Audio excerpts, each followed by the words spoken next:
പിതാവിൻ്റെയും പുത്രൻ്റെയും പരിശുദ്ധാത്മാവിൻ്റെയും നാമത്തിൽ ആമേൻ. ഈശോയിൽ സ്നേഹം നിറഞ്ഞവരെ, വലിയ ആഴ്ചയിലെ വലിയ ബുധനാഴ്ചയാണിന്ന്. വലിയ നോമ്പിലെ 45-ാം ദിവസം. ഈശോയുടെ ദിവ്യ രഹസ്യങ്ങൾ അനുസ്മരിക്കുന്ന ദിവസങ്ങളിലേക്ക് നമ്മൾ അടുത്തു വരുമ്പോൾ അതിനോട് ഏറ്റവും അടുത്ത ദിവസമാണിന്ന്. വിശുദ്ധ കുർബാന സ്ഥാപിച്ച പെസഹായുടെ തലേ ദിവസം. ഇന്ന് ഏപ്രിൽ മാസം 1-ാം തീയതിയുമാണ്. ഏപ്രിൽ മാസം 1-ാം തീയതി ബുധനാഴ്ച. ഇന്ന് പരിശുദ്ധ കുർബാനയിൽ നമ്മൾ വായിച്ച് ധ്യാനിക്കുന്ന സുവിശേഷം യോഹന്നാൻ്റെ സുവിശേഷം 12-ാം അധ്യായം 20 മുതൽ 36 വരെ വാക്യങ്ങൾ. ഗോതമ്പ് മണി നിലത്ത് വീണ് അഴിഞ്ഞ് ഫലം പുറപ്പെടുവിക്കുന്നതിനെക്കുറിച്ച് ഈശോ ഈ തിരുവചന ഭാഗത്ത് പറയുന്നു. ഒരു സന്ദർഭം സൂചിപ്പിച്ചുകൊണ്ടാണ് ഈ സുവിശേഷം തുടങ്ങുന്നത്. ഗ്രീക്കുകാർ ഈശോയെ അന്വേഷിച്ച് വരുന്നു. ഗ്രീക്ക് യവന ചിന്ത ബുദ്ധിയുടെ തത്വജ്ഞാനത്തിൻ്റെ അടിത്തറയാണ്, ഉറവിടമാണ്. ബുദ്ധി ദൈവത്തെ അന്വേഷിക്കുന്നതാണ് നമ്മൾ ഇവരുടെ ഈ വരവിലൂടെ കാണുന്നത്. നമ്മുടെ ബുദ്ധിപരമായ തർക്കത്തിൻ്റെ വിഷയങ്ങളായിരുന്ന കാര്യങ്ങളെയെല്ലാം ദൈവത്തിൻ്റെ മുമ്പിൽ താഴ്ത്തി ദൈവത്തെ അന്വേഷിക്കേണ്ട ദിവസങ്ങളാണിതെന്ന് ഗ്രീക്കുകാർ ഈശോയെ തേടിയെത്തി എന്ന കാര്യത്തിലൂടെ ഈ സുവിശേഷ സന്ദർഭം നമ്മളെ ഓർമ്മിപ്പിക്കുന്നു. ഇതുതന്നെയാണ് അന്ത്യത്താഴ സമയത്ത് സുവിശേഷകൻ യോഹന്നാൻ ഈശോയുടെ അടുത്തായിരുന്ന ആ ഒരു ജീവിത മാതൃക കൊണ്ട് നമുക്ക് കാണിച്ചു തരുന്നത്. ഈശോയുടെ വക്ഷസ്സിലേക്ക് ചാരിക്കിടന്ന് ഈശോയുടെ ആ ജീവിത രംഗങ്ങൾ കടന്നു വരുന്നതിനെക്കുറിച്ച് യോഹന്നാൻ ചോദിക്കുന്നു.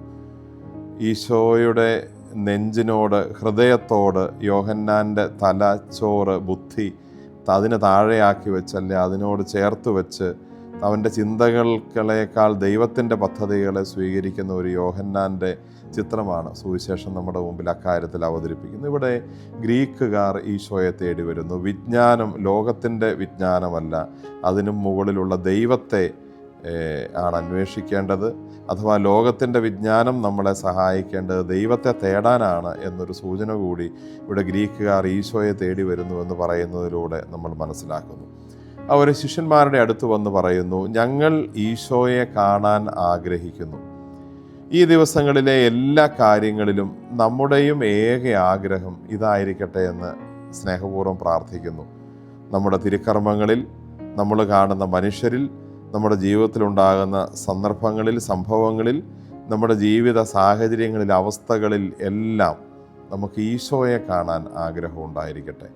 അവർ പറഞ്ഞ ഈ കാര്യം ഇത് ഈ ദിവസങ്ങളിൽ മാത്രമല്ല, എല്ലാ ദിവസങ്ങളിലും എല്ലാ ഇടങ്ങളിലും ഈശോയെ കാണാൻ നമുക്കുള്ള ആഗ്രഹത്തെ കൂടുതൽ ദ്യോതിപ്പിക്കുന്നതാവട്ടെ.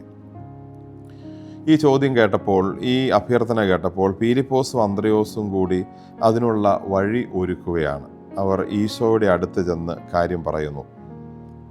സ്നേഹമുള്ളവരെ, ഈ ദിവസങ്ങളിലെ നമ്മുടെ വാക്കുകളും പ്രവൃത്തികളും കാണുമ്പോൾ നമ്മൾ ഈ ശിഷ്യന്മാരെ പോലെ ഈശോയുടെ കൂടെയുള്ളവരാണെന്നും ഈശോയിലേക്ക് മറ്റുള്ളവരെ അടുപ്പിക്കാൻ സഹായിക്കുന്നവരാണെന്നും തോന്നണം. ഈ ശിഷ്യന്മാരെ കണ്ടപ്പോൾ ഗ്രീക്കുകാർക്ക് തോന്നി, ഇവർ ഈശോയുടെ കൂടെയുള്ളവരാണ്, ഇവരോട് പറഞ്ഞാൽ ഈശോയിലേക്ക് കാര്യങ്ങൾ പെട്ടെന്നെത്തും. നമ്മൾ ഈ ദിവസങ്ങളിൽ പ്രാർത്ഥിച്ചൊരുങ്ങി എല്ലാം വന്ന നമ്മളെ കാണുമ്പോൾ ഈശോയുടെ കൂടെയുള്ള ശിഷ്യന്മാരാണെന്ന് നമ്മളെ കണ്ടാൽ തോന്നുന്നുണ്ടോ? മറ്റുള്ളവർ ഈശോയെക്കുറിച്ച് അറിയാനും മനസ്സിലാക്കാനും അവരെ ഈശോയുടെ അടുത്തേക്ക് എത്തിക്കാനും നമ്മളെ സമീപിക്കുന്നുണ്ടോ? നമ്മുടെ ജീവിതം ആ തരത്തിൽ കാണപ്പെടുന്നുണ്ടോ എന്ന് നമ്മൾ ആത്മശോധന ചെയ്യണം.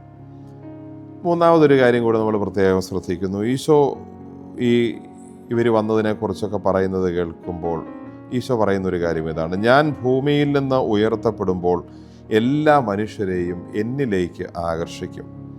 ഈശോ അത്ഭുതങ്ങളേറെ തൻ്റെ പരസ്യ ജീവിതകാലത്ത് ചെയ്തു.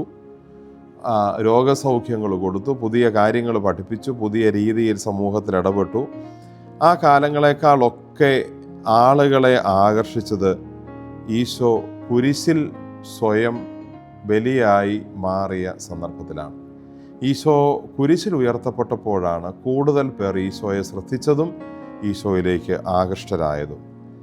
സ്നേഹമുള്ളവരെ, നമ്മുടെ ജീവിതത്തിൻ്റെ നല്ല കാലങ്ങളെക്കാളും ആളുകൾ നമ്മളെ ശ്രദ്ധിക്കുന്നതും നാം ക്രിസ്തുവിന് സാക്ഷ്യം വഹിക്കുന്നതും നമ്മുടെ വേദനകളുടെയും കുരിശുകളുടെയും കാലത്ത് നമ്മൾ എങ്ങനെ പെരുമാറി എന്ന് മറ്റുള്ളവർ കാണുമ്പോഴാണ്. ഈശോ കുരിശിൽ നിരാശനായിരുന്നില്ല. ഈശോ കുരിശിൽ പരിഭ്രമിച്ചില്ല. ഈശോ കുരിശിൽ നിലവിളിച്ച് അലറിയില്ല. ഈശോ ശാന്തമായി അതിനെ സ്വീകരിച്ചു. ഈശോ പരസ്യ ജീവിതകാലത്ത് ചെയ്ത വലിയ അത്ഭുതങ്ങളെക്കാളും ആളുകൾക്ക് അത്ഭുതമായിട്ട് തോന്നിയത് ഒരു പാപവുമില്ലാത്ത ഒരു മനുഷ്യൻ കുരിശിൽ ചെന്നപ്പോൾ പോലും, കുരിശിലേറിയപ്പോൾ പോലും അതിനോട് യാതൊരു എതിർപ്പും വെറുപ്പും കാണിക്കാതെ അത് ഗ്രേറ്റ്ഫുള്ളായ ഒരു ഹൃദയത്തിൽ നന്ദിയോടെ സ്വീകരിക്കുന്ന ഒരു മനുഷ്യനെ പോലെ ഈശോ കുരിശിൽ കാണപ്പെട്ടു. അതാണ് ഈശോയിലേക്ക് കൂടുതൽ പേരെ ആകർഷിച്ചത്. ഇന്നും കുരിശിലെ ഈശോ നമ്മളെ ഏറെ ആകർഷിക്കുന്നതിന് കാരണവും അതുതന്നെയാണ്. ഈശോ കുരിശിൽ ശാന്തനായിരുന്നു. ഈശോ സ്വസ്ഥനായിരുന്നു. നമ്മുടെ വേദനകളുടെയും കുരിശുകളുടെയും തെറ്റിദ്ധരിക്കപ്പെടുന്ന സാഹചര്യങ്ങളുടെയും മറ്റുള്ളവരാൽ ഉപദ്രവിക്കപ്പെടുന്ന അവസരങ്ങളുടെയും പഴി കേൾക്കുന്ന അവസരങ്ങളുടെയും ഇത്തരം കുരിശനുഭവങ്ങളിലൂടെ കടന്നു പോകുമ്പോൾ ഈശോയെ പോലെ ശാന്തനായി നിൽക്കുന്നെങ്കിൽ അവിടെയാണ് നമ്മളിലെ ദൈവത്വം മറ്റുള്ളവർ കാണുന്നത്. നമുക്ക് സ്ഥാനമാനങ്ങൾ കിട്ടുമ്പോഴും നമ്മൾ വികാരങ്ങൾ വരുന്നതനുസരിച്ച് പ്രകടിപ്പിക്കുമ്പോഴുമൊക്കെ നമ്മളിലെ മനുഷ്യത്വമാണ് ആളുകൾ കാണുന്നത്. എന്നാൽ കുരിശിൻ്റെ തെറ്റിദ്ധരിക്കപ്പെടലിൻ്റെ, ഒഴിവാക്കപ്പെടലിൻ്റെ, ഉപേക്ഷിക്കപ്പെടലിൻ്റെ ഘട്ടങ്ങളിൽ ഈശോയെ പോലെ ശാന്തമായി നിന്ന് പുഞ്ചിരിയോടെ അതിനെ സ്വീകരിക്കാൻ സാധിച്ചാൽ ആളുകൾ നമ്മളിൽ കാണുന്നത് നമ്മുടെ മനുഷ്യത്വമല്ല, നമ്മളിലെ ദൈവത്വമാണ്. സഹനങ്ങളെ ഈശോയെ പോലെ സ്വീകരിക്കാനായി നമുക്ക് പരിശ്രമിക്കാം. വിശുദ്ധ അൽഫോൻസാമ്മയിൽ നിന്ന് നമ്മൾ കണ്ടുപഠിക്കുന്ന ഒരു പ്രധാന കാര്യവും അതുതന്നെയാണ്. വലിയ സഹനങ്ങളുടെ, വേദനകളുടെ നിമിഷങ്ങളിലൂടെ അമ്മ കടന്നു പോയപ്പോഴും അതെല്ലാം ശാന്തയായി, സ്വസ്ഥയായി, സമചിത്തതയോടെ സ്വീകരിച്ചത് അനേകരെ ഈശോയിലേക്ക് ആകർഷിക്കാൻ അൽഫോൻസാമ്മയുടെ ആ ജീവിതം, ആ വേദനയുടെ രംഗം കാരണമായി. നമ്മുടെ സാധാരണ ജീവിതത്തിൽ നമ്മൾ മനുഷ്യരാണെങ്കിലും നമ്മുടെ സഹന ദുരിത അവസരങ്ങളിൽ നമുക്ക് ക്രിസ്തുവിനെ പോലെ ആകാനായി പരിശ്രമിക്കാം. ഈശോ നമ്മളെ സമൃദ്ധമായി അനുഗ്രഹിക്കട്ടെ. ആമേൻ.